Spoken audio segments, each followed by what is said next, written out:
keren. Kehidupan dalam rencana Tuhan. Setiap orang perlu makan buah setiap hari. Ada jambu, apel, anggur, tinggal petik dan langsung dimakan.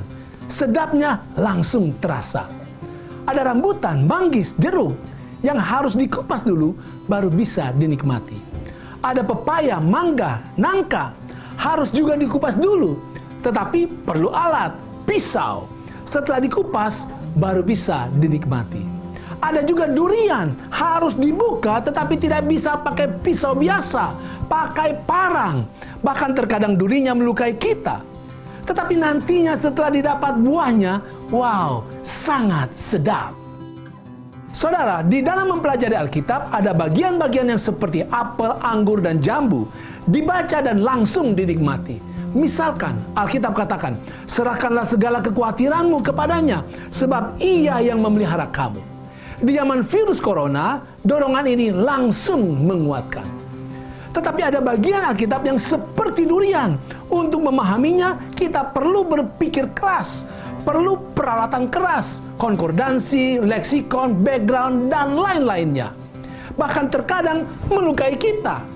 Perlu ketekunan untuk menemukan kenikmatan bagian Alkitab itu.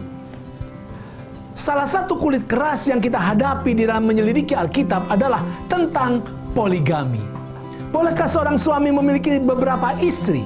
Ada yang menghitung bahwa ada 40 tokoh Alkitab yang memiliki banyak istri. Abraham, Yakub, Daud, dan Salomo, dan lain-lainnya. Saudara, fakta ini benar. Akan tetapi, ini bukan berarti bahwa Alkitab mengajarkan poligami. Sejak awal, Alkitab mengajarkan monogami, satu istri.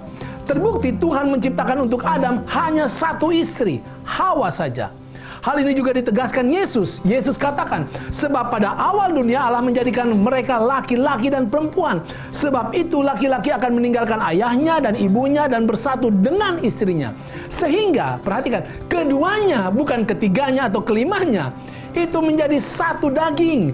Demikianlah mereka bukan lagi dua, melainkan satu. Ditegaskan Paulus juga, karena itu penilik jemaat harus seorang yang tak bercacat, suami dari satu istri. Alkitab juga saksikan betapa sulitnya hubungan di dalam keluarga poligami. Sarah yang mengusir Hagar, Rahel yang penuh rasa iri kepada Lea, Penina yang selalu merendahkan Hana. Kalau begitu, mengapa Abraham, Yakub, dan Salomo dan lainnya boleh poligami? Inilah kulit durian di dalam Alkitab, keras, berduri. Saudara, jawaban singkatnya adalah bahwa budaya di zaman Abraham dan tokoh lainnya mempraktekkan poligami. Mereka mempraktekkan apa yang masyarakat zamannya lakukan. Tetapi apa yang dipraktekkan oleh tokoh-tokoh Alkitab tidak selamanya adalah firman Tuhan.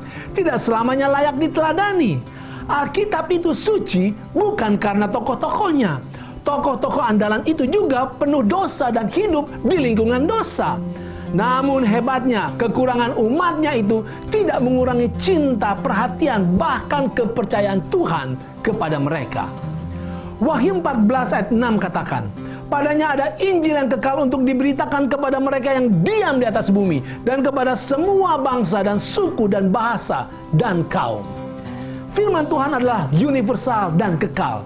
Yesus adalah juru selamat bagi semua bangsa, semua budaya, dan semua era. Meskipun Allah berbicara kepada generasi-generasi tertentu, di dalam budaya tertentu, di waktu tertentu, tetapi Ia memastikan bahwa seluruh bangsa dan seluruh generasi yang membaca firman Allah akan memahami kebenaran universal itu. Izinkan Tuhan membentuk kita di dalam kebenaran kekal, untuk kita hidup di dalam budaya, adat istiadat, dan tata cara kekal surgawi. Itu keren.